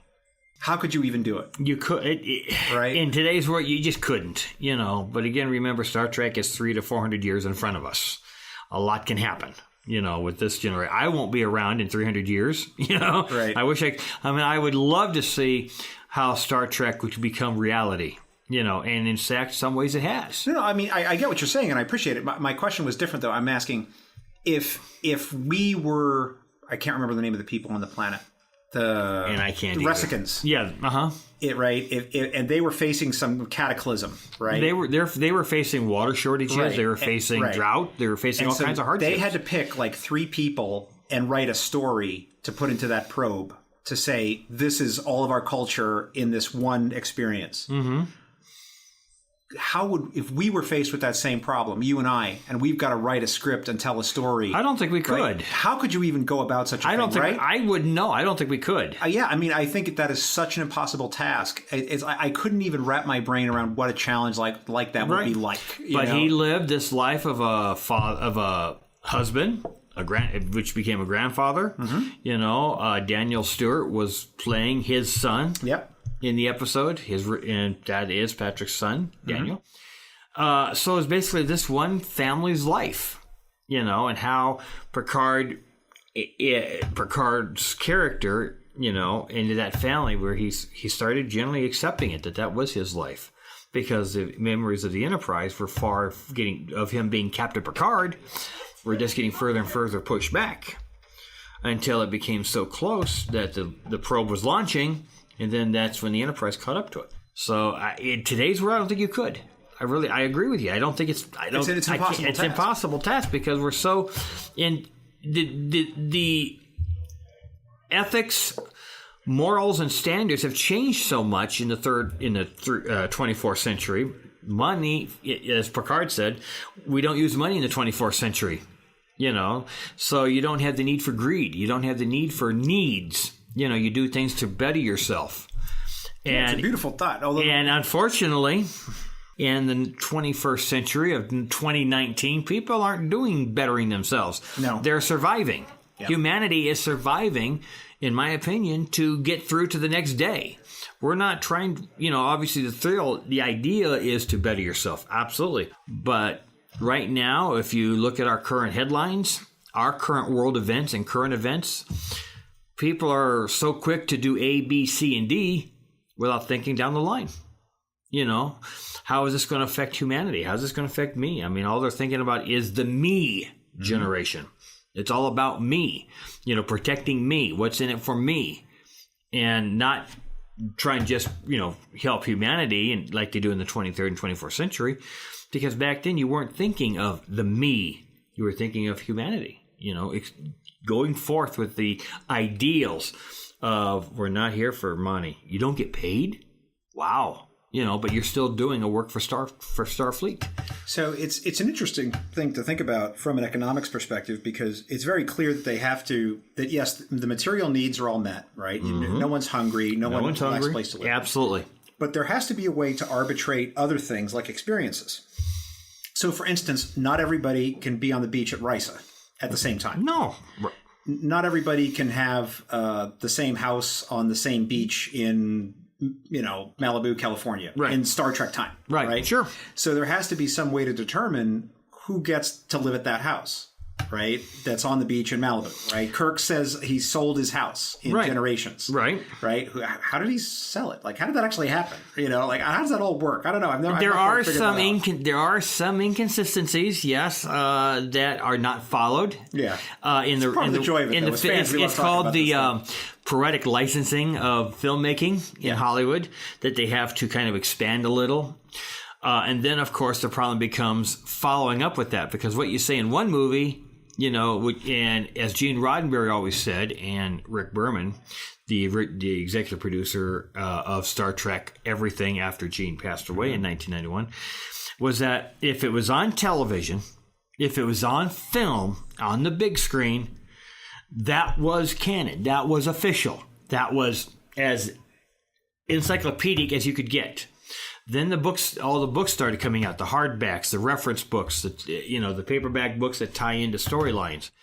Then he started expanding on those episodes and threads. Mm-hmm. And the original comment that Gene Roddenberry said was the books were never canon because they went off in so many different directions. William Shatner, who's a great author, great actor, he is the Shat, nothing but the Shat. His Royal Shatness. His Royal Shatness. Wrote a series of books about his return, to the character James Kirk. But that's not in the movies. He was killed off in Generations. Well, the next book he came out called The Return, or Ashes of Eden, I believe it is, resurrected him from the grave based on Borg technology and other things to bring him back, where then he was able to participate in events with Captain Picard and all that stuff. So how can you... That is not canon because it was never put on the screen. But yet there are some books that tie directly in to episodes. The original series captain of the Enterprise before Captain Pike was Captain Robert April. Yep. And the only time he was ever filmed was in an animated series. And his name was in Discovery. Right. And his name was mentioned in Discovery. So because they're tying it in. So they're using some of the books as canon, where some of them are not. So it's all a big game. It's all about how you mix and match it. I have my own controversial opinion on this, which is that canon doesn't exist. It's just it's a fan invented concept, because even if you just take the original 78 episodes, even they're not consistent. No, there's different. Continuity. Excuse me. Is very important in the world of the Star Trek universe for fans. They want everything to connect. Yeah, but they want everything to tie in, but there are times it doesn't. Producers, directors, writers, executive producers, whoever does these things, because there's over 700 hours of television, because there are 13 motion pictures. Right. And I don't want to include the reboot Into Darkness and Beyond as part of the saga, because that's in a different timeline. That's in the Kelvin timeline.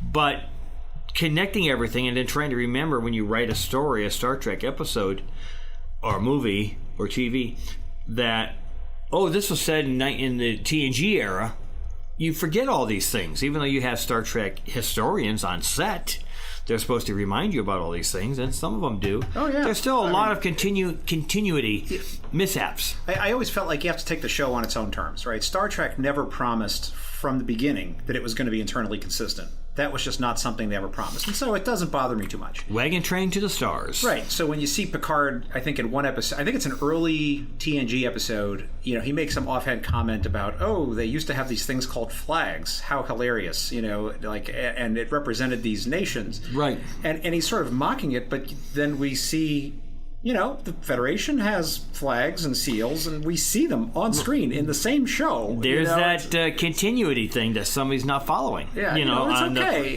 You have to take it for what it is. Yeah. But a lot of fans, and I, to some degree, am one of those, I like continuity. I like it to tie together. The biggest thing I like is when shows, and I'm not just talking Star Trek series, let's talk the real world. I love it when shows that are spin-offs connect to each other. They keep storylines alive. Good examples, NCIS, Mark Harmon's program about the Navy Criminal Investigative Services. Well, they have 2 spin-offs, NCIS LA, NCIS New Orleans, with Scott Bakula, obviously, the former captain of the Enterprise. I like how they keep the stories intertwined. We're not all the time, mind you, but yes, the 2 NCIS and NCIS New Orleans are connected, and they refer back to each other. They'll refer back to a previous storyline or a plot line. And I like that. Let's give other shows, current shows like Chicago PD, Chicago Fire Department, FD, whatever it is. They connect with each other. They do crossovers all the time. Right. So that's what I like about Star Trek is when they cross over and they connect with each other. When, not just as an introduction to a series, as they always did a tie-in, like when TNG premiered. Who was the famous uncredited or credited at the very end guest star that connected the 2 shows together? D. Kelly. D. Kelly. And when TNG introduced, when DS9 came on, who crossed over? Patrick Stewart. There you go. When Voyager came on the line, who crossed over? DS9. So the point is you're tying everything together. You're connecting it with a bow. You're connecting it with a knot. That it is a complete series. Yes, there are going to be gaps. Yes, there are going to be hiccups. Okay. Yes, there are going to be plot holes, and if you nitpick it to death, you're gonna drive yourself nuts. Okay, you're gonna be unhappy, and again, you're not gonna make every fan in the universe of Star Trek happy. Just not going to happen. Somebody somewhere is going to find something to nitpick. Sure. Talk about the uniforms. How the variance between TNG, first season, second season, then they became looking like the DS9 uniforms, and they started looking, and Voyager started crossing over. I mean, the uniforms are very, very, very similar, but people are so into detail that they will notice, well, wait a minute, there's a Brad missing.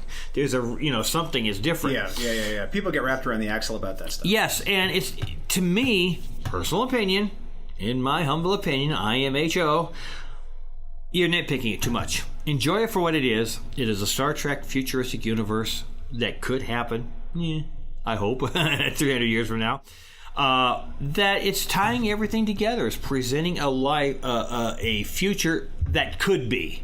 And that's a beautiful vision, Paul. I mean, do I ever see it happen? Of course, not in my lifetime. Well, you have to be a long-term optimist. If I would love to be around in 300 years, because we have come so far, and in the 1960s to 2019, which is about 50 years, obviously. Look how much has come true in the Star Trek world. Let's look at basic communication devices. How many of us had flip phones? Not the new smartphones that we all have today, the Galaxy 6 and the iPhone 10 or 12 or whatever number they're at. But how many people had the actual old-style flip phone? You couldn't text on it unless you did A, B, C. Okay, enter C, A, T. Well, as we and they were the original communicators. Last night, one of my podcast episodes dropped, and I interviewed Ethan Siegel, the author of the Treknology book. Right. And one of the things he talked about, and I'm going to get the number wrong, but he profiled something like 27 different technologies. It's some number like that. It's not exactly that number. But he said that like 24 of them already came to pass. In 50 years. Look at that. I can name 2 or 3. The communicators is obviously everybody's number one. If you put a poll out and said what instruments that Star Trek created are in the real world today, obviously everybody's going to say the communicators. And there are still working flip phones today. I used to have one not too long ago, not too many years ago. I used to have the old flip phone, and there was an episode of on Just TV the remake of Murphy Brown. And it's an updated version of the original 80s or 90s show. And they have a character that is obviously the IT guy. And when he was talking on the episode about let me see your cell phones, and Murphy Brown, Candace Bergen, showed her the flip phone, he said, what the hell is this? Does that belong in a museum? And he said, I saw one. And it was and he brought up the World Star Trek, my God. So, obviously, the communicators, let's talk about pads. Oh, yeah, we've got better stuff than they ever envisioned. That's it. Yeah. I mean, our technology today in 2019 is actually better than what they're showing on TV, but you have to make it what it is. One of the questions I've asked everybody who's come in here today is this. So, imagine I call you on the phone, and I say, hey, Paul, I'm in an airport. I'm about to get on a plane. I got enough time to download one episode of Star Trek before I get on the plane. I've never seen Star Trek before. What episode should I get? Oh my God! I would have to give you one episode from each series because I just got time to download one. I'm boarding in 10 minutes. I don't have time. I can only do one. If you got to start at the beginning, because obviously you have to start with the original series so you get an idea what the show is all about. If you started with TNG, you're not going to know about the original characters. Unless they mentioned them, and they do occasionally. In the first couple of TNG episodes, the Naked Now, I believe, they mentioned, they were trying to solve a problem, and Riker came up on the bridge and said to Lieutenant Data, find something that Kirk said. So he mentioned Kirk 80 years later. So I would have to say you'd have to start with an original series episode, and to learn about the characters. And I would have to say one of the, obviously the early season 1, because you got to start where it began and then progress from that. If you've never seen Star Trek, you got to go with the first season. So what episode, TOS season 1? I mean, it started with the Man Trap. It started with the Man Trap and Charlie X. I would say the Man Trap because that's where it introduced the characters, the pilot. Okay. And even though they were all wooden, even though they were all kind of learning their stuff and their craft, I would say the Man Trap because you get to learn about Leonard McCoy, you get to learn who Spock is and the captain, James Kirk, and the rest of the cast, and you just have to start there to get an idea, because if you start later on, these characters are already established, and you're not going to have a backstory on them. You're not going to know who they are. It's like saying Game of Thrones. I have not watched one episode of Game of Thrones, ever. I have not watched The Walking Dead. I have not watched any of the sequels of The Walking Dead or Game of Thrones that are out there today. So if I ask you the same question, I've got 10 minutes. Which episode of the Game of Thrones should I watch so I understand what the series is all about? Game of Thrones is one continuous story. Well, like I said, so is Star Trek. Right. Star Trek is a continuous... Now... Granted that the original series made, and Next Generation made episodic episodes where they could be seen out of sequence, and each episode was its own mission, you still had an overall, consensus of what was going on, where DS9 was episodic. DS9 was a serial. It had a serial. It was serialized and episodic. It got that way. During season 2 and 3, it became more of a serialized. The Dominion War, the Cardassians, the Founders, and all that. It became more and more, and then towards the last, especially 5, 6, and 7, everything did connect, and everything did wrap up in a bow. Same with Voyager. Voyager is a serialistic type program because they're trying to get home. And they do refer back occasionally to the Borg, especially. Janeway says, well, here we are again. Queen, Your Majesty. So I would say start at the beginning, and you have to just learn from that, and because if you tell me, like I said, if I ask you the same question, it's serious, and you answered it, it's a continuing long storyline, how would I know who all these characters are? Same as like watching Dallas, the old TV show, Who Shot JR, back in the 80s, primetime drama. You got to understand the characters, you got to look at the beginning. You can't tell somebody, well, go look at Dallas season 5 and you'll understand who JR is. No, you won't know who JR is and Bobby and Miss Ellie and Jock and all that. And believe me, I'm a Dallaholic. Yeah, all right. I'm a Dallaholic. I have all 13 seasons of Dallas on DVD at home. Mm-hmm. I have all of the Dallas motion TV movies they made on DVD at home. So when I'm not a fan, Did you watch the part 2 that they made? Oh yes, a few years ago. Oh, absolutely. I got them on fantastic. DVD. I was at Dallas 2.0. Fantastic. With Patrick Duffy, and I actually got to meet him a couple of times. And I talked to him and said, "Hey, I'm a real Dallaholic, and I love what you've done." I met Steve Keneally and Charlene Tilton, and they were amazed at what my interest in that program was. And I told them, "Listen, I was a teenager when I was on Friday nights, and most teenagers go out on Friday nights. My rule was back in the 1980s when that was on, to my friends and people, my circle, don't bother me. Leave me alone on Friday nights. Do not call." This is before texting. Yeah. Do not call. Do not knock on my door, because I have my Friday night Dukes of Hazzard, my Dallas, and my Falcon Crest. And I was absorbed into that. Same thing with Star Trek. Same thing with whatever. I can't pick up Game of Thrones or The Walking Dead. No. Yeah. If you say watch last week's episode, I'm not going to know where the heck I'm at. So that's why Walking I say Dead is just people versus zombies, man. Yeah, but that's all it is. But as I say, to your question, start at the beginning. Yeah. Episode 1 will introduce you to everybody you need to know, and you just have to find more from that. One last question for you, Paul. What is Star Trek to you?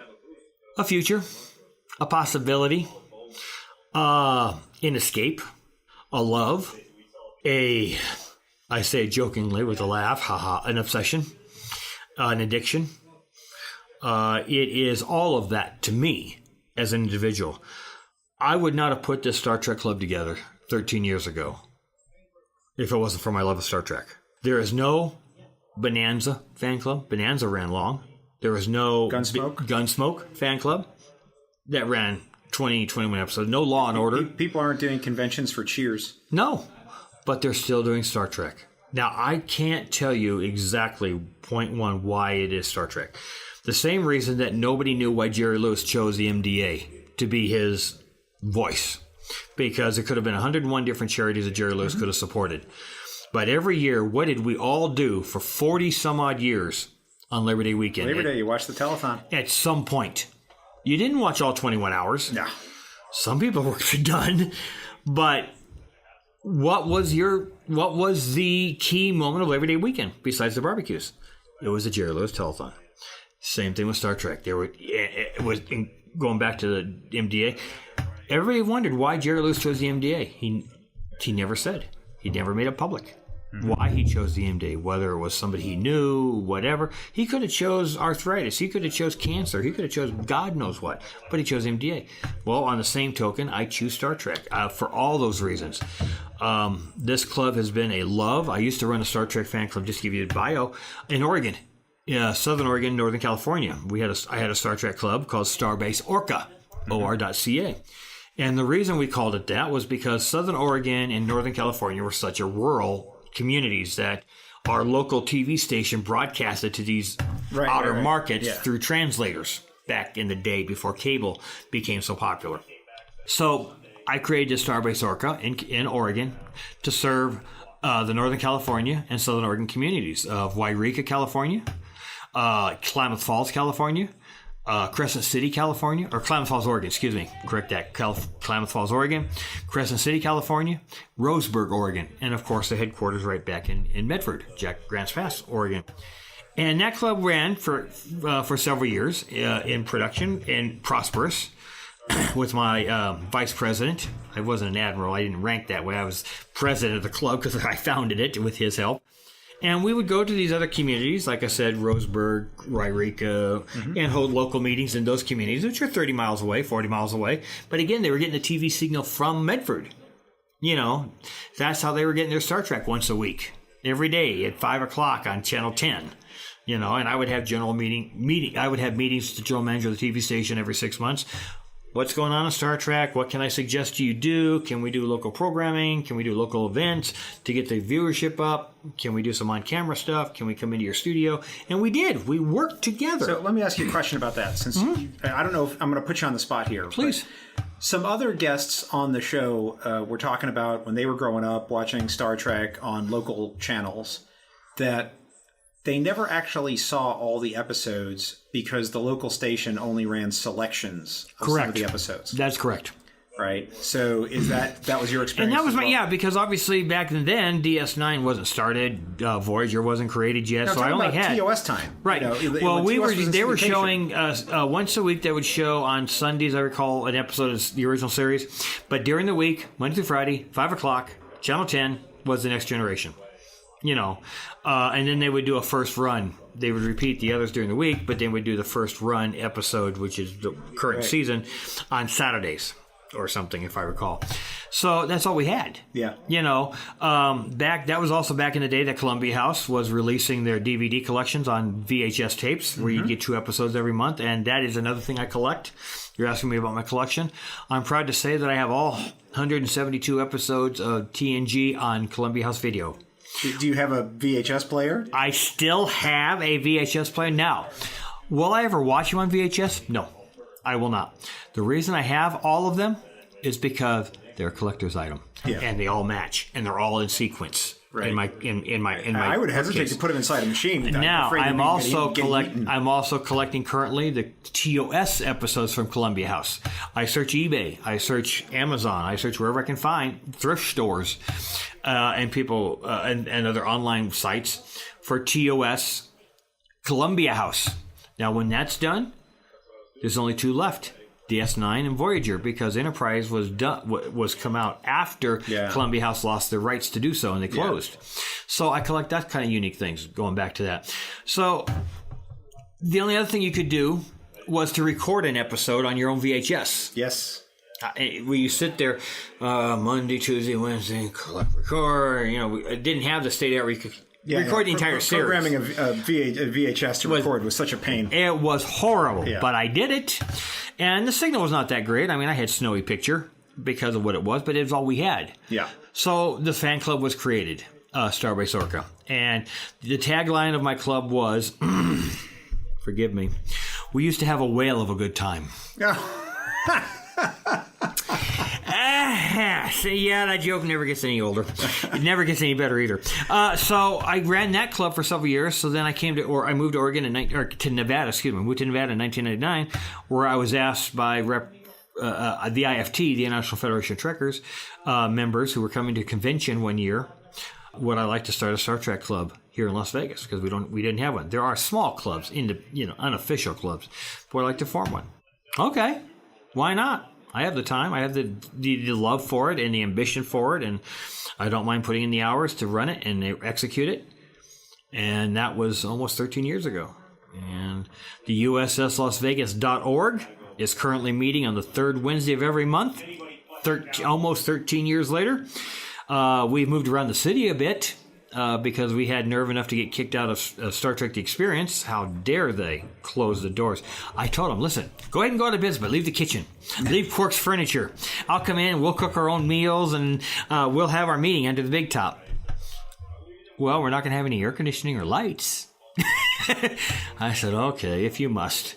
So we closed. They closed. So we had to find something else. We went to a Memphis Championship barbecue place. Then we moved to an Italian restaurant. Loved Memphis Championship. They were really good. For almost 2 years, we were over on Charleston and Rainbow at their Memphis Championship barbecue. That's a funeral home now.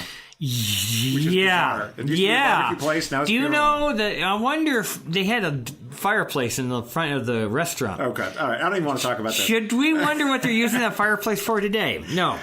So we went from there. We went to an Italian restaurant, which closed on us. Memphis closed on us. So we thought, oh my God, what is going on? That everywhere we go, they close on us. What plague are we bringing to the universe?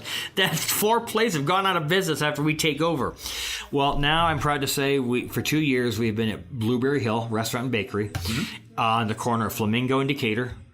Here in the heart of Las Vegas, centrally located on the 3rd Wednesday of every month. We've only canceled 3 meetings or postponed 3 meetings in 12 years. That's a good track record. And I am amazed. I say this to anytime somebody asks me, that we get an average attendance for 12 years of at least 30 to 35 people every month. Average. Talk about a social club. how many social clubs are still active, that are still going strong, that have monthly meetings on the same day? Yes, there's been attrition. I'm not going to say there hasn't been. We've had members come and go. That happens. You're on a ship. You don't stay on the ship forever and a day. You serve time on a ship, just like in today's United States Navy. You're posted on board an aircraft carrier, the Enterprise, before it was decommissioned. Yep. You served 6 months, 8 months on board the carrier, and you transferred off. Usually be longer than that. Or maybe a year. I was in the Navy, I know. Okay, so you had time. It wasn't like you were posted there for 20 years or 10 years. You were there for a limited amount of time, so that's why we have attrition. It happens. I've had members move out of state. People move, life goes on. But the club, the activities, the fandom, the relationships I have established professionally through the city, through the organizations that we've been asked to participate in, are priceless. I couldn't put a price on all that. And who do I thank? The 30 to 40 to 45 people that show up every month, after month, after month, after month. We participate in the Star Trek convention every year. We pay creation the privilege. We don't generate any income. We're not allowed to. We don't want to generate income. We want to keep low profit status, if you will. So we are there to promote the club. At the convention site, we're there to be a community sponsor type thing. One of my officers, our chief enrichment officer, Ala Ingram, she created a program last year and the year before that where she puts together in her own time a resource book for tourists with a QR scan code that she promotes all over Facebook and on our club websites, where tourists can come to town. They can download this QR code and it will give them all the resources they need. How can they get a doctor if they need one in an emergency? How can they get a pharmacy if they need one in an emergency? How can they get groceries? Where's the closest grocery store for a tourist, because they don't want to spend whatever's in the casino. In the casino. They can't, because they want to bring a little refrigerator, or they rent one or something for a week at some place, rent a center. So she puts this resource together. And this year, at this past convention, she actually offered her shuttle services to the grocery store for people who flew in, who don't have cars, who don't know where everything's at. These people are taking things up on their own to do because of their love for the show, because of what the club is all about. Do we have drama? Sure, sometimes. What social club doesn't? Do we have issues, conflicts? So does Star Trek. Sure. So does Star Trek. It's part of being human. It's part of being the human nature. The human condition will continue. Okay? That's right. The human adventure. But we're still there. We're still there. And I was almost ready to close the club a year ago and move back to Ohio. Me and my partner, the captain of the club, Robert Newell, were thinking about moving, and we talked to the club members. Well, if Robert and I move and give up all this, I'm not going to run the USS Vegas from Ohio. I'm going to create the USS Toledo fan club, Star Trek club, because I was thinking of moving to Toledo, Ohio. Hi, Toledo. And you'll have to wait a while. What are we going to do with the club, gang? Do I close it? Because I asked their opinion. I don't do anything without asking their opinion. I don't do it. I run it. I administer it with the captain and support of the club, but it's what they want to do. It's what activities they want to do. So what do we do with the club, guys? Do we close it? And they said no. Somebody else would take over. I said, well, you'd have some big shoes to fill. I wear a size 13 and a half. Hello. And we had a year, our one bad year, if you will. I call it the year of change, because the club went through 4 captains in 1 year. I stepped away, not from the club, but from the captaincy, because at the time, I was working real world on Wednesday nights. I couldn't attend meetings. I couldn't ask for every third Wednesday off. My boss at the time said, once in a while, maybe. So I couldn't do the Wednesday meetings anymore. But it didn't mean I was out of the club. I was still the founder. So I turned it over to my second in command. He kept it for 2 months, found out how much work it was. He turned it over to another officer in the club. And I didn't like the direction he was turning the club to. So he turned it over to our current captain, Robert Newell. And now it's very prosperous, because it's keeping in the same railroad tracks, if you will, the plan that I had for it, and I still have for it. I want it to go a certain way. I want it to go where we are involved with the community. We have local activities. We do all kinds of things. We do the movie events, the TV events, and wherever we can help out, we do. And that's what I want the club to do. And they're doing it. 13 years after the fact. I'm amazed. I am dumbfounded. I am speechless. People Well, it's clear that it's a labor of love for you. It is. And am I tired of doing it? No. If I still remain in Nevada for a year, 2 years, 3 years, will I still be doing this?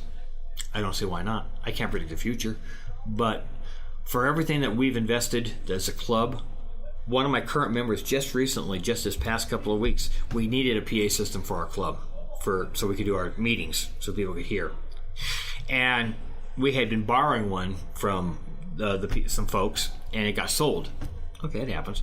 But we still needed one. So one of our club members went somewhere, found one, bought it, paid cash, donated it right back to the club. Now we have our own club PA system. These people are doing this. That's what the fandom is, and right? That's what Star Trek's about. And I just can't believe that these people are supporting the club. Not only are they supporting the club, but they're supporting each other. I've got a club member by the name of Karen Kunzig, who's our chief trivia officer, because we do trivia contests every meeting to test everybody's knowledge of Star Trek, and we give giveaways and prizes and everything. Unfortunately, she's on 4-stage cancer, lung cancer. Mm-hmm. She hasn't attended many meetings lately. But these people, these club members, these officers are going to her house and making sure she's okay. If there's anything she needs, we're there for her. We've had other members that have been out. I was out of commission for 9 days because I had medical issues. I was in sick bay at a local hospital, and club members rallied around me. I couldn't believe it. The biggest thrill I had was when I turned 50 years old. 4 years ago. Excuse me. When I turned 50 years old, I put it out to everybody. And I said, I'm going to do a big 50th birthday party. Originally, I was going to be doing it in Ohio with my family, but it was too cold. And they said, no, wait till summer. We'll do something. So I said, okay, where do I want to celebrate my 50th? Because that's when you remember. I said, Hofbrauhaus. Sure. 50 people showed up to celebrate my birthday. And 90% of them were for the Star Trek Club. They made themselves available at that time. The awe just doesn't stop. I cry sometimes because I'm so proud of what we have accomplished, how far we've come, how much we've done, and what's left to come, what's coming up, what events are we going to do that's going to get wonderful attendance and support, and the love these people give to each other. You know, yes, we have our squabbles. Kent Scow, a good friend of our club, he runs the Klingon Club here in Las Vegas. Mm-hmm. Okay, called the IKV Kaitless Row, and his name is Captain Tanek Walks. Yes, I interviewed him. Cool. Well, in private, we're the best of friends. Love him to pieces. Would do anything for him that I could. In public, we hate each other. He's a Klingon. I'm a Federation officer. We go at each other tooth and nail all the time. It was the same way, and I wrapped this up by saying we had with the Star Trek Experience family, mm-hmm. we had a very serious issue occur to one of our family members, Tom Deishley, who was a Klingon General Motog of Star Trek The Experience for 10 years. Had the same love-hate relationship. I got to know him through our many trips into the Experience personally, and then as our club had meetings at the Experience for 3 years, that was a thrill. Oh, we had a playground that we took advantage of. Oh yeah, we took it for granted. You had to. It would never go away, and it went away. We cried. We cried tears over the river going to that place. But General Motog, Tom Deishley, became a good friend of myself and Roberts and the club because we would have our meetings on Wednesday. He worked the shifts at the Experience on Wednesday in full makeup and full garb, and he told people in interviews that once he's got that on, he's General Motog. Yep, he's the general. But our relationship was so special that we'd go to a private corner for a couple of minutes away from everybody. Hey, Tom, how you doing? Shake hands, good to see you. And he would share stories of behind the scenes, you know, what he's hearing through the grapevine about the Experience and about the closing and all the rumors and everything. So we'd talk a moment or two or three. But pretty much he was all the character. He tried to take over my crew, tried to take over my ship, tried to get me thrown out of an airlock. I mean, it was the fun of it all, the spontaneous of ad-libbing. Yeah. Kent Scow does the same thing. He is General Motog, and I love the cosplay that we do. He does a Klingon feast every year in Valley of Fire State Park that my club participates with. And they're upset with the Admiral because I don't attend their local meetings, I don't attend their ship functions, and I'm on probation, I'm on this, I'm on that because I've been found guilty by the Klingon High Council. Of course. They put me on trial. They actually had me on a spit Yeah, well, you're on your way to Rura Pente. I was on my way to Rura Pente, or I definitely wasn't going to Stovacor. But we have these cosplays because we love each other, because we like what we do.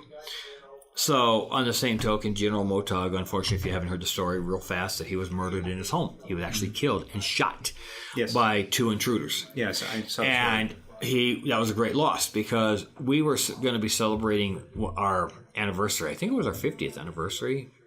You know, I think I was really doing something big. And I went to him and I said, Tom, I got a favor to ask you. He said, okay. I said, I know you said in public, and I'm all for that you would never resurrect the general. I understand that. But if you recall how much fun we had doing that, and I loved every minute of it. I loved it when you tried to throw me out. I loved it when you interacted. And I couldn't eat that up enough. If you put that on the menu, I would have bought it. I said, would there be any way you would resurrect the general one last time and come to our 50th anniversary party? Surprise everybody. Let's resurrect this one more time. What he told everybody no, he said yes. He said, I would be honored to resurrect the character, to spend an hour or whatever, putting on all the makeup and getting in all the garb. And it wasn't a month and a half later, if it was that much, I got the notification from Kirsten Szyminski that he was found dead in his home. Yeah. And I just froze. My blood ran cold. I couldn't believe it. And I lost a good friend. It all comes back to this. These people love what we do. These people adore what we do. I love running the USS Las Vegas. I love the camaraderie of these people. I want to put that out there for the record. I could not run or be part of this if it wasn't for those. If it wasn't for those wonderful people.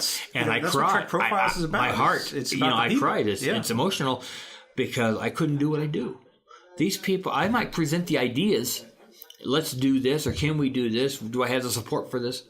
Without them actually getting involved and helping and executing it, and then participating in the events. Like Mark here, he's doing this internal deal, and look how many members of my club have showed up. Yeah, to make an appearance to help him. You know, he's coordinating our Toys for Tots campaign for this year, and we're kicking that off today. Official kickoff, the U.S. Las Vegas Toys for Tots donation campaign for this month and next month, and donating in December at MV Energy's Pearson building on Sahara and Jones with Chip Buchanan from, pardon me for saying, Cluck Radio, KLUC. So we do that every year. Yep. And it's just, I'm in awe, I'm in shock, I'm in underbelief that these people for 13 years are still here. And they allow me the privilege of being the admiral and founder. Paul, thank you for being on Trek Profiles. It was my pleasure. I say to everybody, live long and prosper. Closing thoughts, if anybody out there is ever planning a trip to Las Vegas, they've not been here before, they want to come for a Star Trek convention every year in August, which is July 31st through August 4th, 2019, and you want local information about what to do, where to stay, recommendations, suggestions, you got questions about anything, please reach out to us. We're the local Star Trek fan club. We want to hear from you. We want to help you out any way we can. That's what we're all about. I close it by saying, live long and prosper. Live long and prosper. Transfer complete.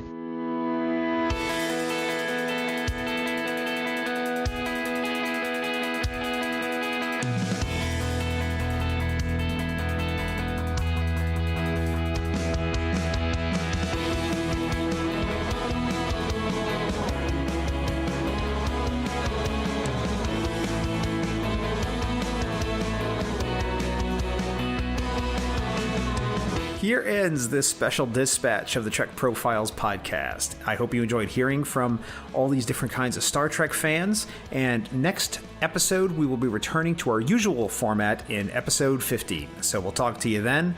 And until then, live long and prosper.